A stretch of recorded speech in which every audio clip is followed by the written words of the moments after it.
Welcome to the High Achieving Parents Podcast. I am your host, Severine Nassens, and I invite you to join us as we explore the reality and family experiences of high achieving parents around the globe. Learn from like-minded parents who do believe balance is possible, but not a one-size-fits-all proposition. Stay tuned for conversations about how my guests juggle successful careers in parenthood to make it all work in their own way.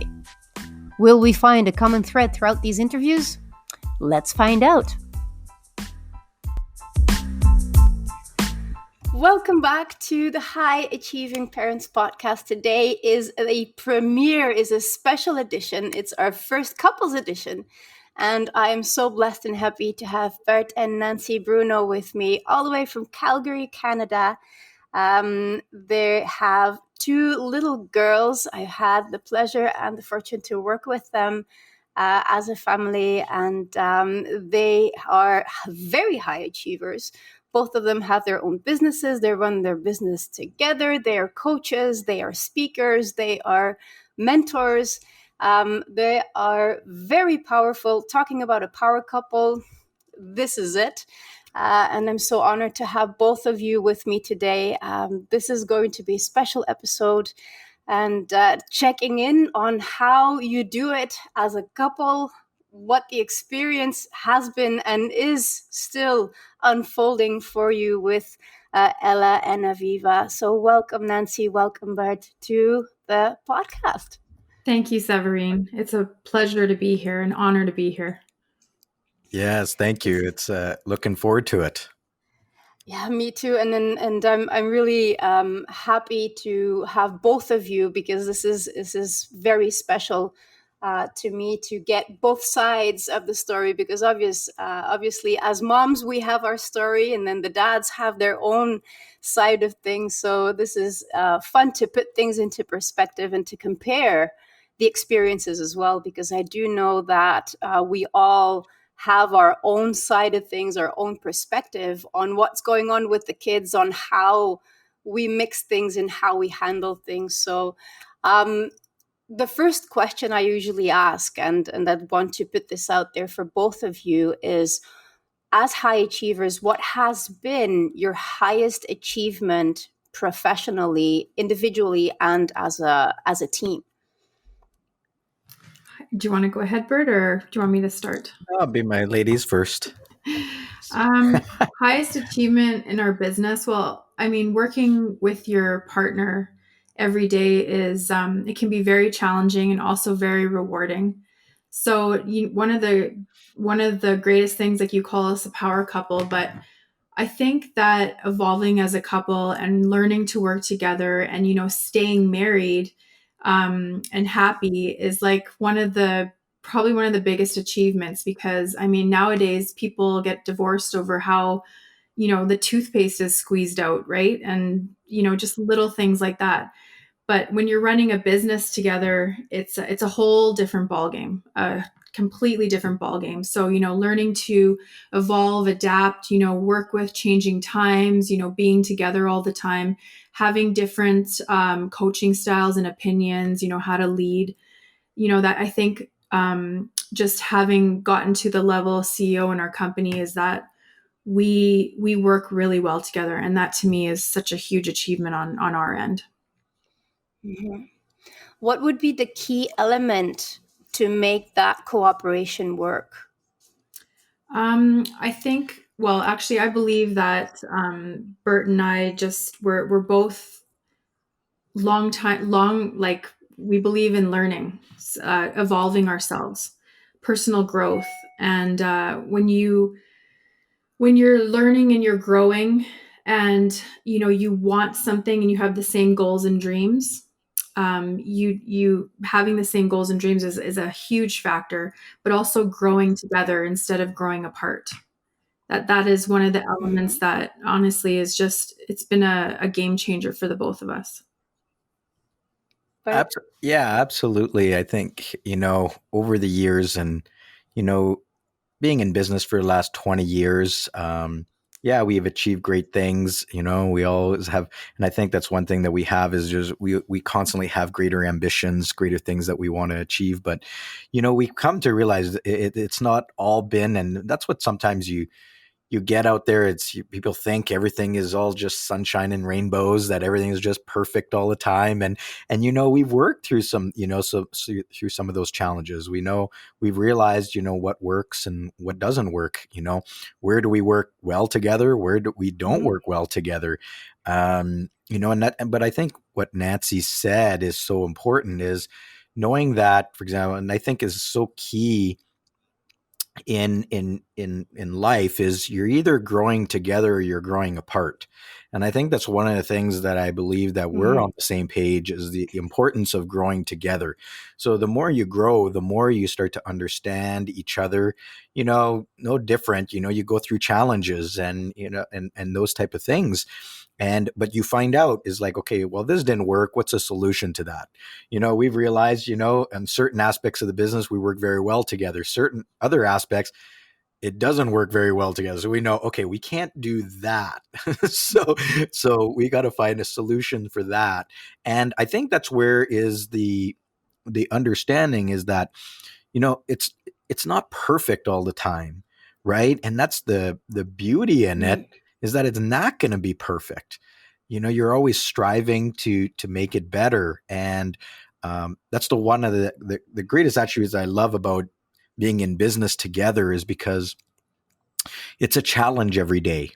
It's like Nancy mentioned, just prior to our podcast, that, we're going here in another lockdown. So the kids are going to be having to be homeschooled. And, we were just having this conversation just yesterday, and Nancy goes like, oh my goodness, how are we going to do this and all that? And I'm just, and this is where we kind of like support each other in a great manner, I believe, is I always have this philosophy, is that we always find a way. There's always a solution. We always find ways to make things There's work. always a way. Yeah, and it's not sometimes maybe the ideal way, but I go through life in any situation that we go through it's always temporary. The tough times are temporary. The good times are temporary. So to understand that's the flow of life, and and I think that's what attributed a lot to that a level of success, that we've had, but there's still so much more. And we believe that we haven't even scratched the surface yet. So, yeah. I think also what I can see is you're constantly charting that new territory. You're constantly exploring and finding out new things. Obviously, with kids, things change really fast, and there's a lot of unforeseen situations that come up with children.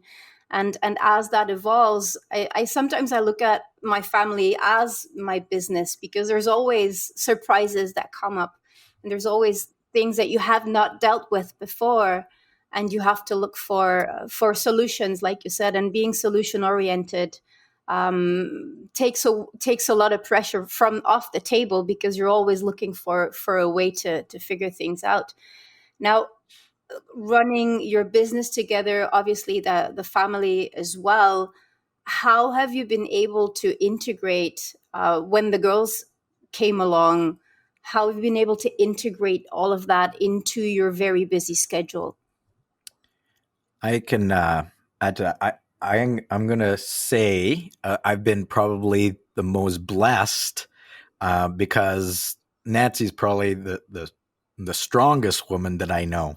And I know when we had Aviva, who's our oldest, she's 7, just an amazing, little girl. And then when Ella came around, it was a lot on her plate. And the one thing that that I find, why I say I'm blessed, is because Nancy kind of like had to take a different role at that time, still involved in the business, but I had to give her that role. But she also allowed me to continue to do what I needed to do. And, and I know she had some very tough days, and, it's how when you raise children, right? Especially when they're young, and, you got breastfeeding going on, you got this, you got that. It's not an easy task, but I think one of the key things is the strength that she had, the mental toughness that she had. She kind of continued to allow me to go do those things. Of course, I tried, things do change, but she kind of like really, really, took charge of that, and we just kind of continued on. Like you said, you just navigated. It's kind of like a vessel, in the ocean, right? Or you got the sails out, and the winds will change, and you got to adjust the sails, and you got to, do what is necessary. But she really handled the waters during that time, in an incredible way. She captained the ship pretty well during that time. So, and still does. Now the kids are just going like through a different stage, right? Because they're a little older. So you can add to that, Nancy. How was that for you, Nancy? For me, obviously, it was a massive change. So just this taking on this whole different role of being full-time, businesswoman, and just being thrown into being a mom. Like, I think that I was so casual about my pregnancy, and I didn't expect the massive change when I gave birth and became a mother. But one of the things I believe about Bert and I is we just have this clarity and certainty about where we're going, the direction that we're taking. And we built a business where I was fortunate enough to stay home and raise our kids without having to think about, going back to work or, hiring someone to help so I could continue making, income and everything. So I knew Bert had a huge role on his own. So if he was going to captain the ship of the business, I was going to captain the home front. And, it's just this level of certainty that you take on. And as difficult as it is, we have this power of partnership that I honor every single day where, I allow Bert, and I give him the power to go do what he does in this level of accountability. And he takes away my power in the sense like, you don't need to be in the business, you need to be at home. And it's not a power struggle. It's just that I give him the power to be in the business and he gives me the power to be in the home front. And we trust each other so much on each end. There really is just no question about what each other is doing. Like Bert doesn't say, did you feed the kids today? And I don't say, did you make money today? Like it is never a struggle in that sense. It's this trust between us and this power of accountability and the power of the partnership that we honor with each other. And it's just worked out really well, and continues to work out well. And as the girls get older, I take on, more roles as I can and help him in the business, because honestly, that's where, our clarity and our certainty lies in building that. Amazing. And I think that the key words here are clarity and certainty and trust, right? Trusting that your partner has your back for the business, your partner has your back with the children, that everything is taken care of, not doubting and not questioning the actions of the other, and having that clear communication between the two of you. What I can see is that there's a huge support system between you, that that you're balancing out both aspects of your lives in a very harmonious way, with a huge support.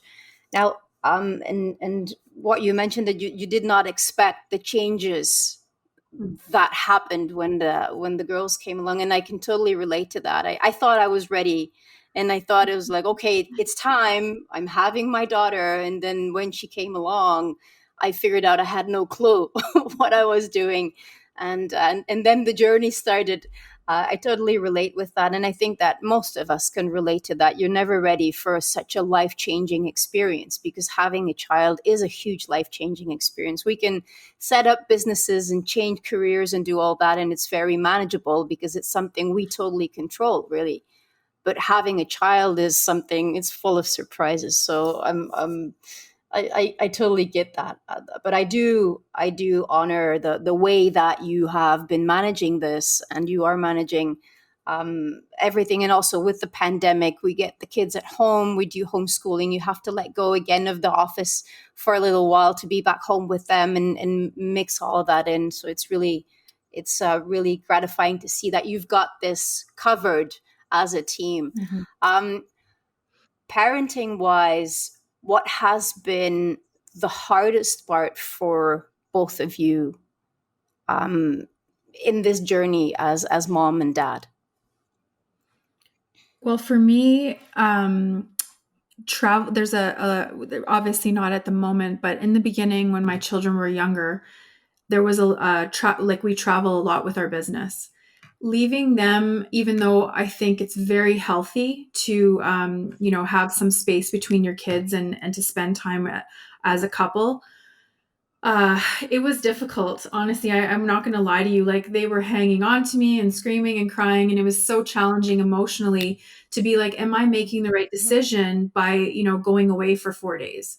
Am I making the right decision by leaving them behind? Am I going to scar them? Are they going to remember me leaving them and thinking that's all I ever did? And, obviously it's so exaggerated in my mind at the time, but really kids are just so resilient. And I think I brought on so much more tension and emotion that I didn't need to bring into that situation. And I realized as it happened and continued to happen that, the more time I spent away from them, and really it was only just a couple of days for a business trip, I realized not only did Bert and I need it as a couple, but the children needed it as well to, be without us and to build that resiliency and independence without having me constantly there with them.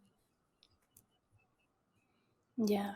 And it also allows them to connect with their grandparents or with whoever is caring for them, so that they know that their support system is more than mom and dad. There's more people around them, right? That's correct. As well. Yeah. How about for you, Bert? Yeah, I think, when they first start, especially when they get to ages of 2 and beyond, they start developing those personalities. And just as Nancy was saying earlier, like the girls, they go through different stages and they test you. And so it's really, the first thing that comes to mind is for me is obviously listening, and, just really, when you're there, just taking that time to listen to them. I know for myself, and I know Nancy's has that with with them as well, but it's creating these little routines and that they will remember. And for one of those things for me is like the girls now, they're at a stage where I tuck them in at night, and I'm always asking them little questions, but another key component that I find is for myself is something that I learned years ago is try not to speak to your children as children. Speak to them as, as an adult. Not like, for example, what I mean by that is, not speaking into them in a like little baby voice and things like that, speaking to them as an adult, and you'll see them mature faster. So one of the things that I've noticed, for myself is really taking that time to listen to them, because because that's what they seek right at that time. So being there, because I think that will serve us well in their later years, especially their teenage years, is they'll know that they have a soundboard that they can come and listen to. But I often also really challenge them with questions to get them thinking. What's important to me is teaching our children on, how to think and not what to think. And so, the trying to prepare them for lessons that they will, take as, when they become adults. So asking them key questions every day and getting them to think about those things, and I think is something that has been important. And, at the beginning, I think I started that a little, maybe too early for some, for some, because they didn't quite understand, but I think deep down inside, it does go into their psyche. So I just keep repeating it all the time. And, it's something that I found, sometimes it's frustrating because it's trying to maintain their focus and things like that. But, I once heard too is, for children from the time they're born to 8 years old, approximately 80%, 85% of their belief systems are, ingrained between that age that they have that for the rest of their life. So important to communicate with them, to listen to them, and to challenge them with thought-provoking questions, as little as they are, I think that will attribute to them becoming better adults and better individuals. So, is it always challenging? Yeah, sometimes but it's part of the process. And we've had this conversation, and is they're only going to be that age once, and it goes by so fast. So it's really try to put things to perspective that even the challenging times and the good times, the fun times, all of that, we will never see that again. So it's trying to be present with them, which is something that I even battle with all the time. I still, because, you run a business, you're always thinking about other things, but it's being there when you're there is not an easy task, but it's being aware of it to kind of constantly remember. So the good times, the bad times, all of that, you just got to look, those are still all memories that you're creating. So. Yeah. How do you manage leaving the business aside and getting into that full presence with your family? Is there any particular routine you have, or are there any tricks that you can share with us? Yeah. Well, something that I think is tough for myself, and I think it's tough for a lot of people who run a business, right? And but even people who have a job or whatnot, sometimes it's taking that work home with you. So it's like when you get home, you have a tendency, and I'm guilty of this as well many times, because you got a lot of, task, you got a lot of, things to look after, people to reach, teams to manage, and things like that, that sometimes, when you get there, is being able to just set that phone down, set it aside, and, be there. But one of the things that that I focus on doing it, every time I get home is, and even every time that I leave is, the key thing is always, and I know I say it every day, I say it several times, but that you love them, give them hugs.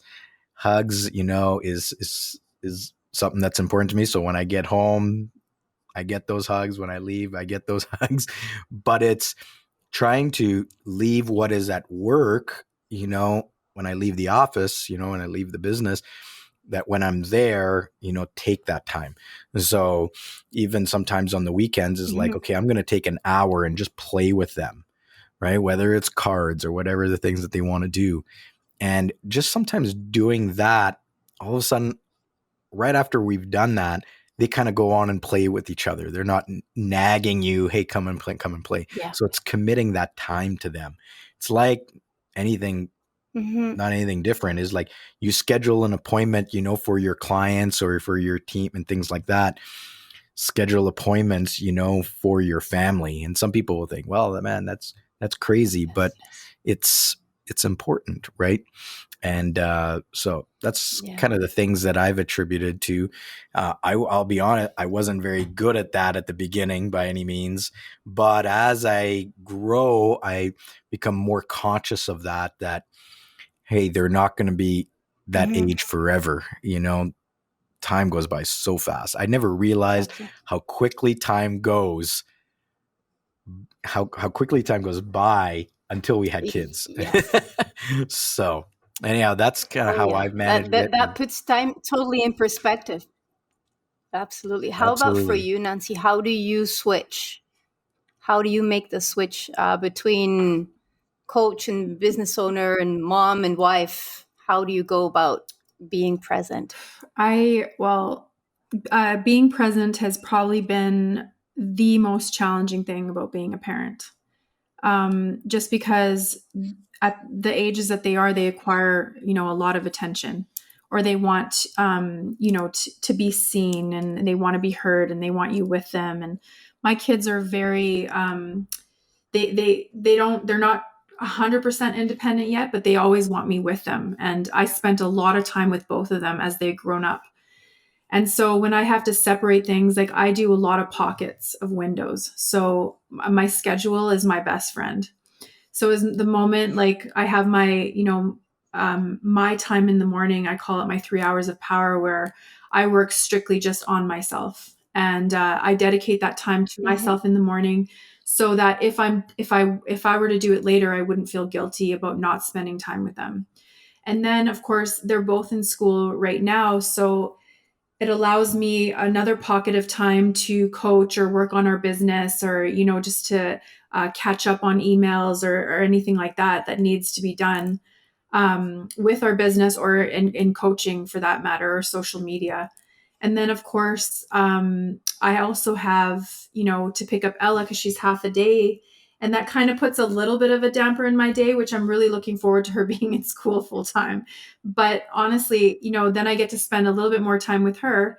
And then if I have to schedule something, they're very understanding. So if I have to schedule a call, or I have a call scheduled in my calendar, Ella's very understanding, where she's just like, you have to go on a call. She's like, okay, I'll do this while you're on the call.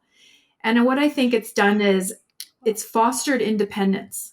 So I find that Ella has learned to be independent because I've explained to her, listen, I need to go on a call with 0 interruptions for an hour. Can you do that for me? And it's honestly just worked out really well for the both of us, because she spends time alone independently and I get to do business. But then, of course, like I said, being in the present without thinking about answering an email, about making a call, that is something that I work on every day. So the law of presence is something that I constantly I have challenges with. So being there present, listening to them, looking at them. There was a time where my kids would grab my face and they're like, look at me. Don't think about, like, I'd be like pondering something and then they'd grab my face and they'd be like, look at me, pay attention. And it kind of caught me like, okay, I need to focus on what's in front of me.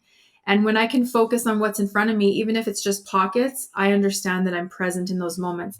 And honestly, it is more rewarding for me, even if it's 5 minutes of being present, than to be there, like wherever, all over the place.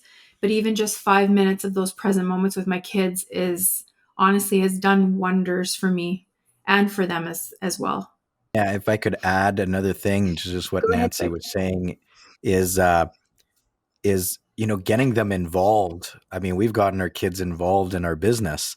I do conference calls, Zoom calls with my whole organization, and they'll hop on that call and be on the Zoom with us, and they're paying attention, they're watching to the things that we say and the things that we do. So getting them involved in it gives them a greater understanding of what is it that we're doing at a very early age, that I think will take that, moving forward. So. Yeah, you're not completely disappearing from their environment, and they actually have an idea of what it is that mom and dad are doing. I can relate to that. I've taken when I've done conferences or courses, I've taken my daughter along with me, and she would sit there and afterwards she would give me feedback. She'd say, "Oh, so you said that, and can you explain that to me, mom?" And she would ask me questions, or make observations about things that she saw during whatever it was that I was doing. So I think it's a great way to involve them, and also it gives them that early understanding of what doing business is like. Of also they get that mindset impregnated, and as you said, Bert, it's within the first 7-8 years they get those values installed, and being able to install those values, mindset, and business ideas in them is going to help them further along the road a lot. Having all these activities and the kids and the businesses, how do you as a couple keep your sanity and your relationship going? I think, well, for Bert and I, there's obviously this level of understanding where our business is not a 9 to 5 job. Obviously, like, Bert leaves early in the morning. Sometimes he doesn't come back till late at night. And there is no expectation of him to show up for dinner. There's no expectation of him to be home and put the kids to bed. I don't have those expectations of him. Like I had said earlier, there's this clarity and understanding where you take care of the business, I take care of the home front, and they're both very different roles. But for us, we've learned over time date nights, and we schedule 2 a month, is that they're so essential. Like, honestly, just sometimes I said to him, I'm like, even if we just have dinner at the table and drink a glass of wine and watch a movie together after with the kids playing around us, that's our date night. Obviously, during the pandemic, it's been more like that, where we haven't been able to go out and do a lot of things. But even just having that time together and those conversations, and also, we have, private family time where we kick the kids out, and I'm like, we need to have a family meeting, and we just go and spend, our time alone, whether it's for 30 minutes to an hour, and just whatever, if we have to talk about something, or make out for an hour, whatever we wanted to. It just is something that we need to do to keep our relationship going, right? And keep that fire alive, if you want to say so. Yeah, it comes back down to presence. Once again, it's like making that focus on your partner, bringing the focus on the kids, bringing the focus on each of these important parts of life. Is there anything else that you'd like to share for the audience, Bert, of things, what people can do to stay connected? Yeah, and I think Nancy kind of nailed a lot of those things. I think it's making time for each other, because things can get chaotic, right? You're running a business, you have kids, or whether in some households they have maybe both, spouses are working. Maybe sometimes they work 2 jobs. So I think it's important to really scheduling it in. It's like Nancy, we kind of look at the month and say, okay, date nights this day, and then, and we kind of have it set in advance, set in our calendars, so that we know. But just as Nancy mentioned is, we have a level of understanding as well, right? It's, you got like these special, days, for example, like, it could be a birthday, or it could be a Valentine's Day, and we don't have these crazy expectations, among each other, right? Where like some people is like, they have to, man, it's Valentine's Day, you better have, a restaurant book. We're going on that specific day, and whatever day of the week it is. Like, we're not like that. I mean, Valentine's Day should be something that's like every day, right? In my opinion, but it's like, we'll celebrate that maybe on not on that particular day, because we got other things that are going on or whatnot, but we'll schedule it in, on a different day. So we're at that level of understanding, is that, for example, we don't have, apply, I guess, so much pressure on ourselves that, if this doesn't happen, then, you're angry at, at the other individual and things like that. It's not like that. It's just, we kind of schedule those things around, and those special days or whatnot. It doesn't happen on that day. Hey, we'll make it up another day. We're kind of pretty easygoing when it comes to those type of things, right? Yeah. I think, flexibility and understanding are key to keep things balanced out and flowing, because things happen. I mean, life happens, and you will have situations where you have to work around. But I do also believe that having your calendar clear, and putting both calendars together, and making sure that you have that time for the children, you have that time for yourselves as well. I know about your morning routine, Nancy, and that's impressive. And I do think it's key to keep your personal sanity, have that personal time, have that time for yourself, to be with you, because in the end, we're all the most important person in our own lives. And if we're okay, everything around us will be able to flow a lot better. Before we go on to the end of this podcast, what would your key piece of advice be for other high achieving professionals that have kids? I'll start. I believe one of the biggest things you can teach your children, even just from a really young age, and I don't think it's ever really too early to start, as soon as they start speaking, but emotional intelligence. Just, the self-love, the self-respect, the self-regulation aspect of emotional intelligence, and how to be an empathetic human. empathetic to themselves even. I think it's just really, really important that we learn that, or we teach that to them at a very young age, so they do grow up understanding that about themselves. And just another add on to that is Bert had mentioned it earlier, but teaching them how to think and not what to think. It's such an essential component to every human being, but I believe it starts when they're children. Because when I look at, the generations that are coming up right now, a lot of them are validation junkies, if I may say so. And I always question, where does this come from? Where did this stem from? Because at my generation, I don't believe we are validation junkies. Like, I believe we understand, self-respect, self-love, are the biggest components of being a human and moving forward. And, all the internal work, has nothing to do with the external world, but everything internal. And that comes down to teaching your children from an early age is how to think. Because one day, and I know this will happen to all of us with children, is I won't be there. I won't be there to save them. I won't be there for them to ask me, what do I do? And I think about those days when they have to problem solve and they have to know themselves very well and know who they are, where they can think, okay, I know how to find a solution. And it's just one of the things I think every parent, if I were to answer any question above all, that's number one, teaching your children how to think. Thank you. Yes, thank you. How about you, Bert? Yeah. Well, I think it, as well as, just to add to what Nancy was saying, is, if you're a high achiever, right, you run a business or you want to go do things, a lot of times people think that, well, if I sacrifice, in building a business, then if I'm going to build a business, then I got to sacrifice my time with my family, and I'm here to say that it doesn't have to be that way. Right. I think you can have both. I've been blessed to have great mentors who taught me that and said that you can have both. You can have, your cake and eat it too. Right. You hear that saying, you can't have the cake and eat it as well. I beg to differ. You can't have both. Right.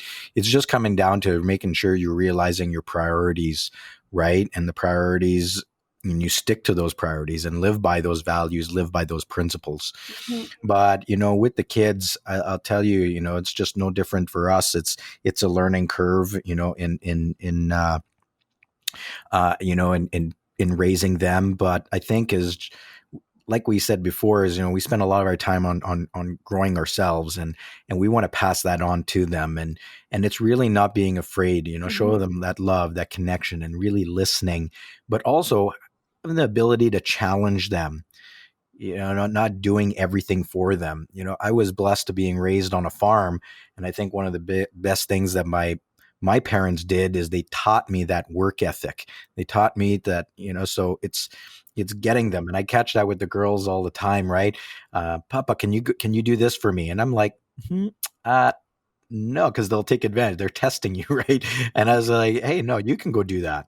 Right. It's just, pass that nose, because they're going to try to pass the buck all the time. But, the more you do that, all of a sudden they start taking responsibility. Well, I'm not going to ask anymore. I'm just going to go do it myself. Right. And so it's really being there, create those habits, those rituals, those family traditions, like what we talked about is tucking them in at night. And I ask them questions every day, these thought-provoking questions.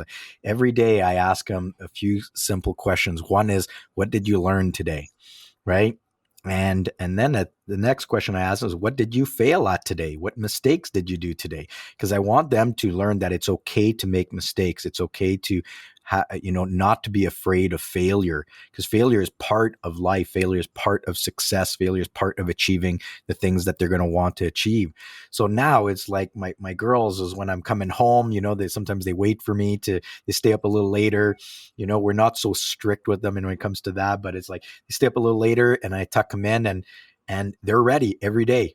Now I catch them all the time. This is what I learned today. This is what I failed at today, or this is the mistake that I did.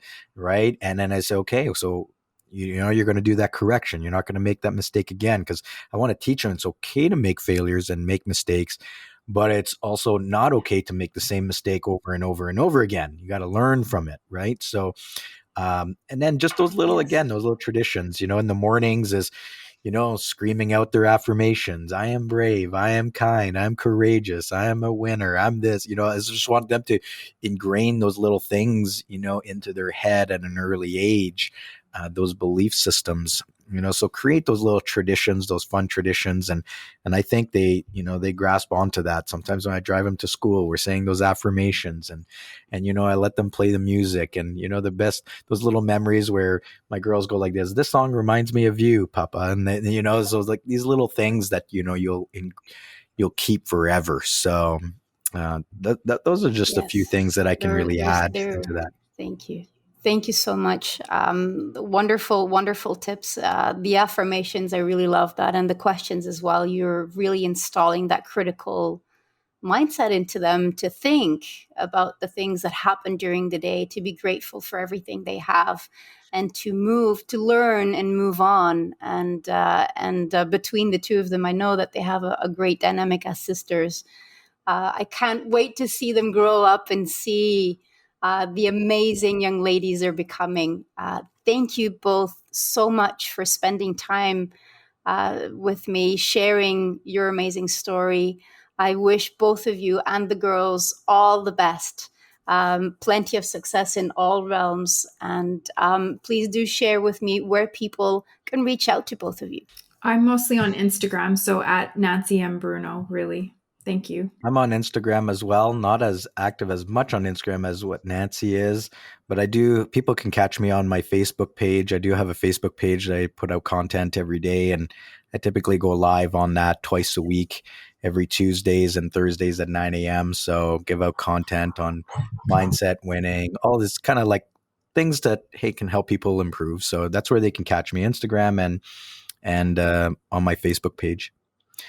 And thank you, Severine. This is such a great conversation. Love what you're doing here, and keep up the great work in regards to these podcasts. Thank you so much, and I'll talk to you soon. Thank you, Severine. I'm already looking forward to our next session. What was your major takeaway from this one? I'd love to hear from you. Come and share your insights with me on social media at Coach Severine Nassens, and visit highachievingparents.com for more information on how you too can find clarity and obtain the tools to find fulfillment in both your professional and family life. Talk to you soon.